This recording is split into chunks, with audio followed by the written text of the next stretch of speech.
What's the most common question I get asked as a plastic surgeon? It's actually about butt injections. The very first injection really anywhere, we used it in the face back in the 1960s, and that was silicone. And we could just take liquid silicone, inject it, and it made amazing transformations. The problem was, and we didn't know this at the time, that people would form granulomas, which would lead to infections, and over time, it was a big problem. So in the US, we don't do anymore. The other problem is if you have people that are injecting it, that have no idea about the anatomy, they can very easily put it in blood vessels, and you can actually get embolisms, and that can be lethal. Secondly, that's where it really came around was a product called Sculptra. Most of these products existed for the face. And in the face, all I have to do is move your face 3 millimeters and you and I can see a difference from 3 feet away. But while Sculptra works for the face, and it absolutely does, it didn't work for the buttocks. When we tried it, it wouldn't work. Now, there were some other fillers that actually use more calcium-based fillers, which is more like bone. And we would use those, again, typically in the face, along the cheeks or the jaw lines where we're trying to build up a strong shape and deep enough in place along the bone. The problem here is, yes, while the calcium fillers can work, they become expensive, you will feel them because they're hard balls. They don't feel normal. You wouldn't expect to touch your butt and feel hard balls in your butt. Then we have the hyaluronic acids, which are the common fillers you'll put in your lips, you'll put in your cheeks,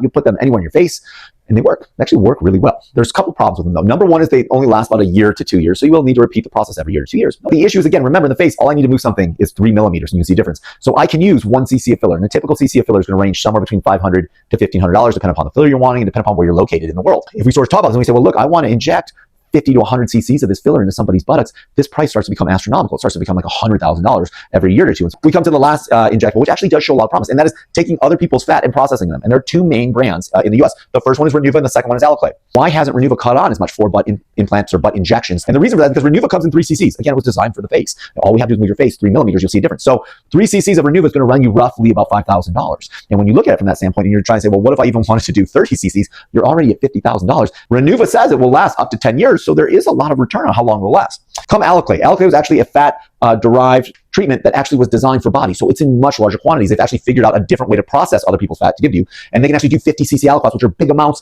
And when you look at roughly about 50 cc's, it's going to cost about $8,000. You start to realize, well, 50 cc's makes a difference injecting that in someone's buttocks. You can see changes and you can see a noticeable difference. And so this really right now, in my mind, is one of the only butt injections that has the combination of working, it's useful, it's not crazy expensive compared to the other stuff, and it will last.